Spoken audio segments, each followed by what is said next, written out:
बहुत ही महत्वपूर्ण है, क्योंकि इस तरह का प्रश्न आप लोगों में एक क्वेश्चन आने का संभावना बहुत ही ज़्यादा है। क्योंकि पिछले साल जो पेपर हुआ था उसमें लगभग सभी सेट में इस तरह का एक क्वेश्चन ज़रूर आया था, यानी कि बहुलक पूछा गया था। वो भी 4 नंबर का आता है या फिर 2 नंबर का आता है। और मैं आपको बता दूँ कि इसको लगाना बहुत ही सरल है। बस आपको एक सूत्र याद करना पड़ेगा और उसी सूत्र में सभी का मान रख दीजिए और बस उसको हल कर लीजिए, आपका आंसर आ जाएगा। ठीक है? और उस सूत्र जिस सूत्र से ये लगने वाला है ना, देखिए वो सूत्र यही है। इस सूत्र को भी मैं आपको इसी वीडियो में याद करवा दूँगा। ठीक है? इसी सूत्र से ये लगेगा।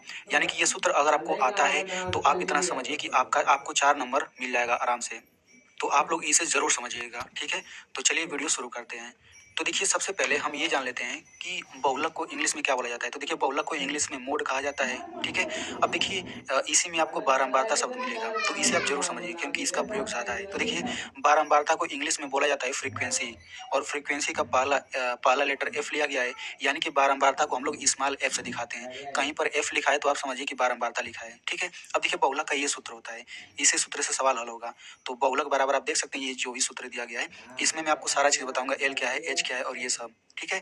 अब इसको आप लोग और ध्यान से सुनिए। देखिए बहुलक वर्ग हम समझते हैं क्या होता है। तो देखिए बहुलक निकालने के लिए हम लोग सबसे पहले बहुलक वर्ग निकालते हैं। बिल्कुल उसी तरह से अगर हमें माध्यिका निकालना है तो हमें माध्यिका वर्ग निकालना पड़ता है, उसके बाद ही हम आगे कुछ कर पाते हैं। ठीक है? और इस सूत्र को याद करने का जो ट्रिक है मैं आपको इसी वीडियो में आगे बता दूंगा। ठीक है? तो चलिए हम लोग सबसे पहले सवाल लगाते हैं। तो देखिए आपको ऐसे ही सवाल दे दिया जाएगा और यहाँ पे दिया जाएगा वर्ग अंतराल, और यहाँ पे आप देख सकते हैं वर्ग अंतराल में दो दो संख्या एक साथ आता है। ठीक है? और नीचे यहाँ पे देखिए बारंबारता दिया गया है। तो आपको सवाल ऐसे ही पूछा जाता है। तो देखिए यहाँ पे वर्ग अंतराल बोलिए या फिर वर्ग बोलिए, यानी ये वर्ग है या फिर वर्ग अंतराल बोलिए, ये भी वर्ग है, ये भी वर्ग है, ये भी वर्ग है। तो हमें यहाँ पे बहुलक निकालना है, तो सबसे पहले हमें खोजना पड़ेगा बहुलक वर्ग कौन है। तो बहुलक वर्ग ये भी हो सकता है, ये भी, ये भी, ये भी हो सकता है। ठीक है? तो सबसे पहले हम खोजते हैं बहुलक वर्ग क्या होता है। तो देखिए बहुलक वर्ग क्या होता है, इस बारंबारता में सबसे बड़ी संख्या क्या है खोज लीजिए। तो इस बारंबारता में सबसे बड़ी संख्या ये 12 है। तो इसी 12 के ऊपर जो ये वर्ग दिख रहा है ना, इसी को बहुलक वर्ग बोलेंगे। तो यहाँ पे सबसे पहले हम लिख लेते हैं कि चूंकि बहुलक वर्ग बराबर ये बहुलक वर्ग कौन है 60 80। ठीक है ना? यानी कि सबसे पहले हम बहुलक वर्ग खोजेंगे। कैसे खोजेंगे, बारंबारता में सबसे बड़ी संख्या जो रहता है उसी के ऊपर वाला हो जाता है, यही जो है बहुलक वर्ग है। ठीक है? अब बहुलक वर्ग हमें पता चल गया ना, तो हम लोग इस यहाँ से एल और एच बता सकते हैं। एल क्या होता है, जो सबसे छोटी यानी बहुलक वर्ग में छोटी संख्या जो है वही एल होता है। एच क्या होता है, सिंपल, इसी को घटा दीजिए, यानी 80 में से 60 घटेगा कितना आ जाएगा 20, यानी वही एच होता है। तो आप लोग इस सूत्र में देख सकते हैं हमने एल और एच तो निकाल लिया। अब ये एफ वन ये सब क्या चीज़ है, तो देखिए मैं आपको अभी बताया कि एफ का मतलब होता है बारंबारता, यानी कि ये सब एफ लिखा है यानी कि ये सब बारंबारता ही है। यानी कि हम कह सकते हैं कि इन सब का मान हम लोग इसी बारंबारता में से ही निकालेंगे।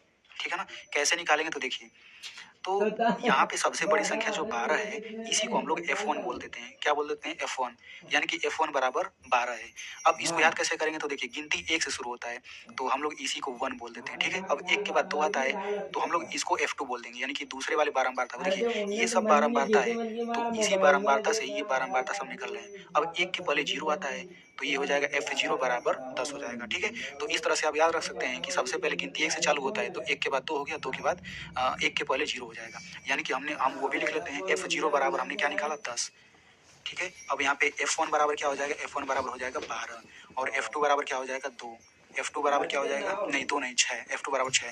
तो हमने सभी का मान निकाल लिया। बस अब हम यहाँ पे सूत्र लिख देते हैं बस। ठीक है? तो यहाँ पे लिखते हैं बहुलक बराबर, तो यहाँ पे बहुलक का सूत्र लिख देते हैं। तो L प्लस ये होता है F1 माइनस F0 बटा 2 F1 minus F0 minus F2, ये पूरे कोष्टक में बंद करिए गुणा H। ठीक है? इसी में हम सभी का मान रखते हैं। तो L की जगह क्या रखेंगे 60, तो ये हो जाएगा 60, फिर प्लस ये बड़ा सा कोष्टक लगा दीजिए, ये बटा लगा दीजिए। तो F1 माइनस F0, F1 की जगह क्या रखेंगे, F1 की जगह हो जाएगा 12 माइनस F0, F0 की जगह क्या रखेंगे 10।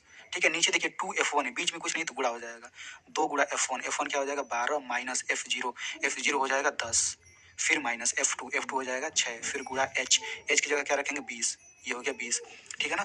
तो बस इसी को आपको कैलकुलेशन करना है, आपका आंसर आ जाएगा। ठीक है? तो देखिए इसमें भी बहुत बच्चे गलती करते हैं, तो ये आप आगे समझते रहिए अभी। तो ये हो जाएगा 60, ये प्लस ये पहला वाला तो वैसे उतारते जाइए, बस इसमें थोड़ा सा आपको कन्फ्यूजन होगा लेकिन मैं आपको समझा दूंगा। तो देखिए अब यहाँ पे सबसे पहले हम क्या करेंगे, ये जो बटा है ना, बटा के ऊपर 12 माइनस 10 है तो 12 में से 10 घटाएंगे 2 आ जाएगा, तो 2 लिखिए, फिर बटा। अब देखिए नीचे इतना सारा संख्या है तो भाई इनको हल करके कोई एक संख्या आएगा ना, वही वही हल कर लीजिए। तो कैसे हल करेंगे, देखिए सबसे पहले हम गुणा करते हैं, तो 2 और 12 का गुणा करेंगे तो 24 हो जाएगा। हम कहीं साइड में हल कर लेंगे, डायरेक्ट यहाँ पे एक एक संख्या लिख देंगे।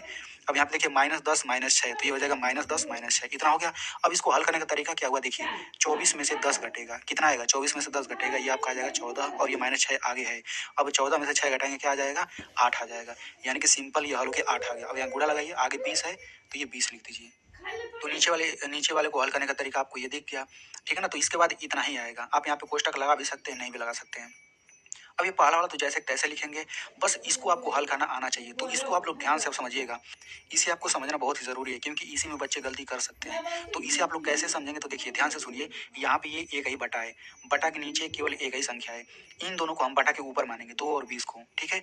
तो अब आपको करना क्या रहता है, देखिए हम इनको काटते हैं, कैसे काटते हैं, बटा के ऊपर कोई एक संख्या ले लीजिए, बटा के नीचे कोई एक संख्या ले लीजिए। तो हमने 2 और 8 ले लिया।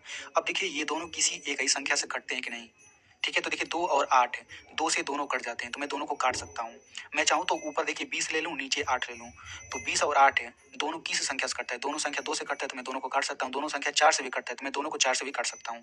समझ में आ गया, यानी सेम ही संख्या से हम काट सकते हैं। चलिए हम लोग इसको काटते हैं। तो हमेशा ऊपर ऊपर से एक संख्या लेते हैं, नीचे एक संख्या, ऐसे काटते हैं।